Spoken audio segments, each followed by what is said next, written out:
ఖమ్మం జిల్లాకి చెందిన సరోజనమ్మకి ఛాతీ నొప్పి రావడంతో ఓ ప్రైవేట్ హాస్పిటల్లో స్టంట్ వేయించుకుంది. ఆపరేషన్ గది నుంచి రూమ్ కి లిఫ్ట్ లో తరలిస్తున్న సమయంలో లిఫ్ట్ పాడైపోవడంతో ఒక్కసారిగా కింద పడిపోయింది. దీంతో మహిళకు తీవ్ర గాయాలు కావడంతో చనిపోయింది.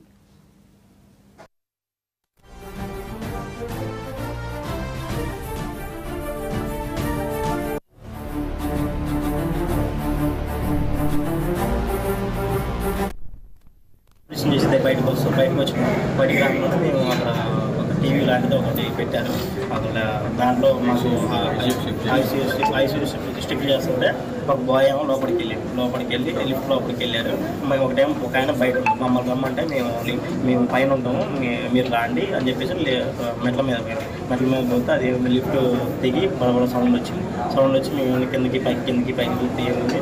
లాస్ట్కి సెల్లార్లోకి పోతే సెల్లార్లో పడి బ్లడ్తో మొత్తం బ్లడ్ మయం అయిపోయింది. అది యజమానికి రిపోర్ట్ చేస్తే వాళ్ళని నిర్లక్ష్యం మాట్లాడుతుంది. పెద్దలు మాట్లాడతారు, వాళ్ళు మాట్లాడతారు. వాళ్ళని బట్టి మేము వాళ్ళు ఎట్లా చెప్తే మేము అట్లా